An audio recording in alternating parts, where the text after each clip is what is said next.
Prime Minister has held several bilateral meetings right after the G20 got over. Marathon meetings that he held, one with Justin Trudeau and the next was with Macron. These bilateral talks with the French President Macron, along with, of course, some key talks that he held with US President Joe Biden just yesterday. Rishi Sunak, there was also a quick bilateral meet that he held with the UK Prime Minister Rishi Sunak. So one after the other, the Prime Minister has been indulging and engaging with these country heads on several levels of trade, economy, development, etc. Issues that needed to be discussed has already been done. Prime Minister meeting with French President Emmanuel Macron today. The two leaders, we believe, have discussed a wide range of issues, including peace and stability, global economy and digital regulation. The meeting took place over lunch shortly before Macron's departure to Bangladesh. Emmanuel Macron hailed India's G20 presidency. The French president has said that the partnership with India is not just bilateral. Speaking on the Russia-Ukraine war, in fact, French President Macron has said that Putin is sanctioned by many of the G20 members for good reason, and that's why he's not here.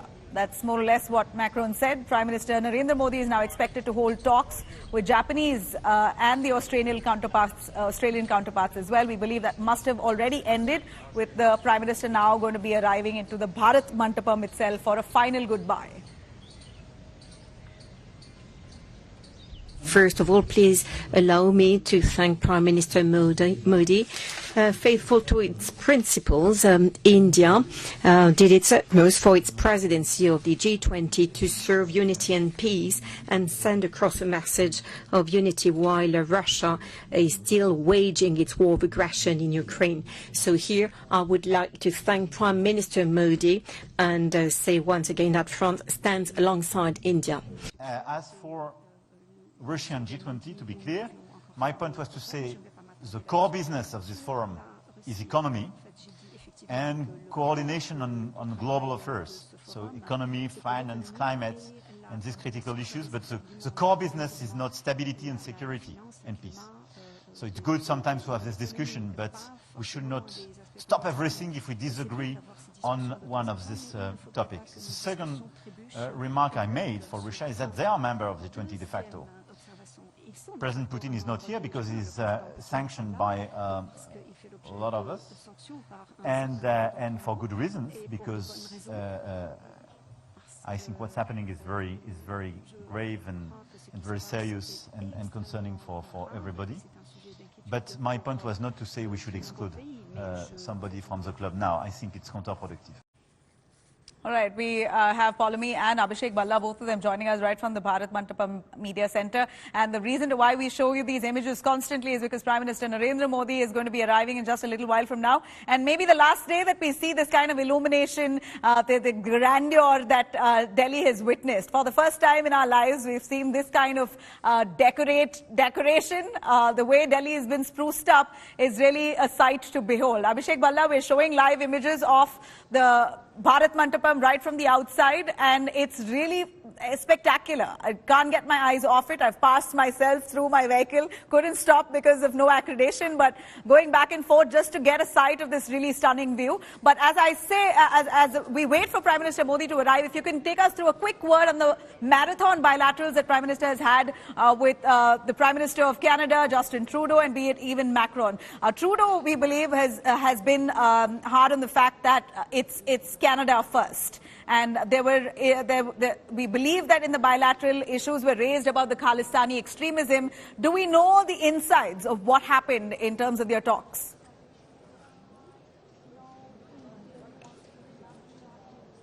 Well, Nabila, this gave the opportunity to Prime Minister Narendra Modi to have bilaterals with several world leaders at this platform when so many world leaders were present. Other than the dialogue at the summit, Prime Minister Modi has had a constructive dialogue with several of his counterparts. You're right that the one with Canada, the Khalistan issue is a sensitive one for the two countries. As far as Canada is concerned, their domestic politics forces them to take a different stand on the issue. As far as India is concerned, of course, it's a separatist movement, and very often it's seen that whenever this aspect is taken up in any dialogue between the two countries, it comes across as a bit of a dampener. But having said that, the fact that several leaders were at this platform and, it's showcased that how consensus can be brought about, and that's the big takeaway of this summit. And it took 15 drafts, by the way, to make sure that there is a final outcome statement. And officials involved in these negotiations extremely proud and relieved that at the end of such a hectic parleys there was in fact an outcome statement. Over 100 outcomes are part of the statement, which is perhaps the highest number in any of the G20 summits. And it's taken a while because the most polarizing factor was the Ukraine-Russia war. But while India maintained that this is not a platform for resolving conflicts such as this, but because there was a lot of economic distress due to the war on several countries, especially the developing countries, that's why it's a pertinent question to be raised, and that's why it found mention in the joint statement. Right. Abhishek, we in fact got the breaking that's come in by Paulami Saha, who's just got us some news about the Prime Minister's office issuing a statement on the words that were spoken or the issues that were raised with Justin Trudeau, the Canadian Prime Minister. In fact, if I could have Paulami joining us on that. Paulami, we believe the Prime Minister has raised certain concerns about the Khalistani extremism, about drugs, and the usage of that and the kind of effects that it has not only on India but also in Canada, that both nations should be truly concerned. Tell us more on the statement by the Prime Minister and what were the issues raised. Absolutely. This is the big news that's coming in right now, and this is the statement that has been released by the Prime Minister's office on his meeting, the pull-aside that he had with the Canadian Prime Minister Justin Trudeau. And the statement, I'm going to read directly from that statement. He, that is Prime Minister Modi, conveyed our strong concerns about continuing anti-India activities of extremist elements in Canada. They are promoting secessionism and inciting violence against Indian diplomats, damaging diplomatic premises, and threatening the Indian community in Canada and their places of worship. The nexus of such forces with organized crime, drug syndicates and human trafficking should be a concern for Canada as well. It is essential for the two countries to cooperate in dealing with such threats. So those are the strong words that have been in fact conveyed in that statement. So clearly the Prime Minister has taken up very seriously the pro-Khalistan activities that have been taking place in Canada, that have threatened our missions, our diplomats, our citizens, our overseas citizens residing in Canada. And those are the words in fact used in the statement which has just been released by the Prime Minister's office on his pull-aside meeting with in fact Prime Minister Justin Trudeau. In fact, the start of the statement says that the Prime Minister highlighted that India-Canada relations are anchored in shared democratic values, respect for rule of law, and strong people-to-people ties. He also mentioned that a relationship based on mutual respect and trust is essential for the progress of India-Canada relationship. So extremely strong words that are coming in.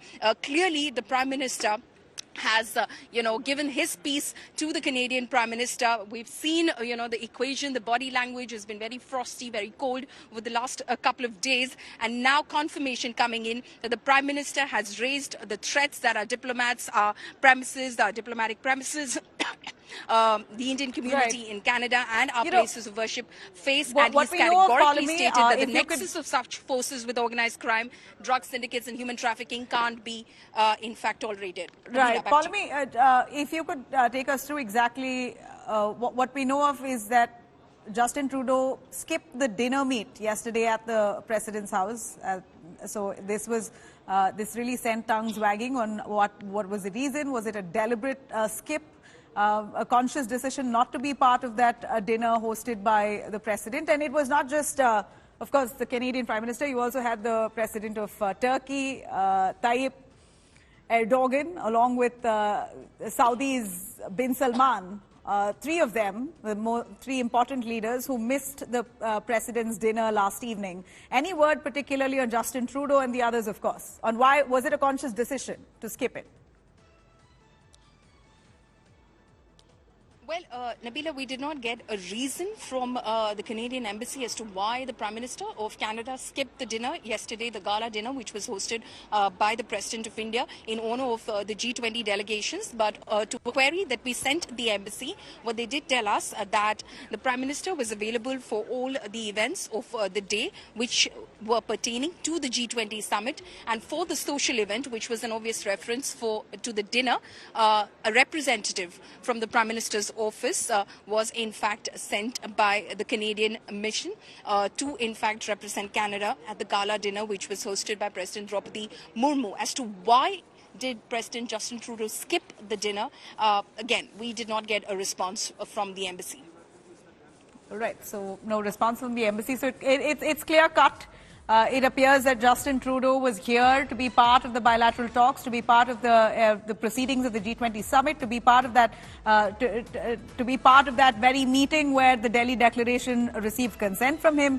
But on the other, on a social level, refused to be part of that dinner. He sent a representative instead. So in many ways making a statement, many ways almost suggesting that he's here for business and only business. He means business. So it appears that Prime Minister Modi has spoken tough. India has raised questions on the anti-India activities and extremism.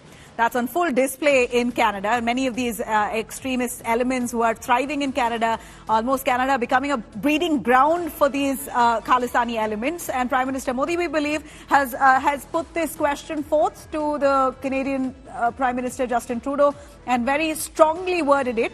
As per the Prime Minister's office, the statement given is that the Prime Minister has conveyed strong concerns about continuing anti-India activities of extremist elements in Canada. They are promoting violence against Indian diplomats, damaging diplomatic premises, threatening the Indian community in Canada and their places of worship. The nexus of such forces with organized crime, drug syndicates and human trafficking should be a concern not just for India but for Canada as well. So it's essential for two countries to cooperate. This is Prime Minister Modi raising this issue with Justin Trudeau.